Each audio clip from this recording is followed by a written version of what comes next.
I have a quick question too, Mike, for you. So just wanted you to weigh in on video podcasts versus audio or both, and the use cases of that. Well, I think okay, there may be some use cases for audio only. If you're not comfortable being on camera and you want to do a podcast and you're going to do audio only, great, you're doing it. B, not every show is real visual. Like it's not necessarily like a book on tape, but if someone's doing like a more historical show, or, they're kind of, it's a little bit more educational, I think an audio only show can still pop in 2024 and beyond.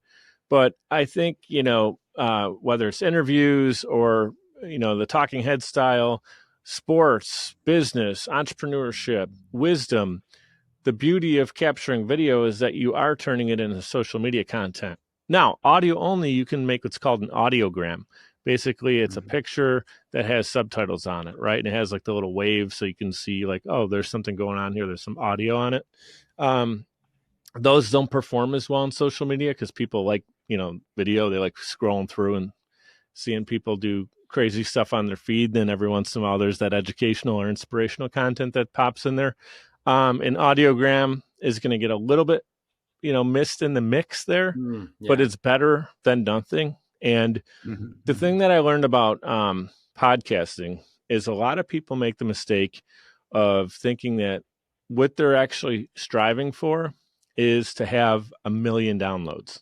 Like, this is not successful unless I'm a top 1% most downloaded show. This is not successful unless I have 1 million downloads per episode. My YouTube channel is not successful unless I have 1 million people watching every video.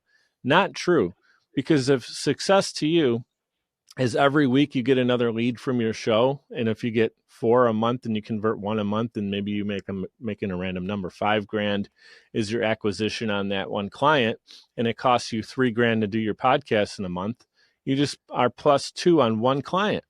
So I think your show's a success with one new client, not 1 million views. One new person came through your funnel. So if you're inspiring, think about it that way from a business standpoint.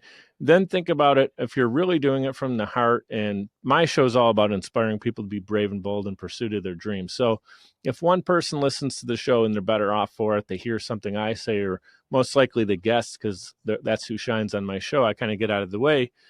One person's benefiting from that, then I feel like that's my value for it. And then, as I mentioned to you guys at the beginning of the show, I, on accident, turned this into a business, 6 figures plus. We're having our best year in 2024 because what happened was I was interviewing people and doing all the post-production because that's what I went to school for and that's what I like to do. And then people just asked me, like, can you do this for my show? Hey, I love being on Mic'd Up, but I want you to make a show for me. Oh, cool. Now I got 2 of them. Now I got 3 of them, 4, 5, 6. Now all of a sudden it's like, oh, I actually need to build a team, and I got some contractors. And then I got people who knew how to do marketing and people who knew how to do artwork and editors that were as good or even better than I was. And you grow the team, and I just turn it into, I'm thinking to myself, I love podcasting because it's bringing people together. It's relationship building. It's entertainment. It's educational. It's inspirational. And I really enjoy it. It's a platform, and I'm thinking, this is the business. This is the field that I got to be in. It kind of found me. I'm not going to go into my whole backstory, but I had a backstory in sales, and I sold a couple different products before I got into owning my own company.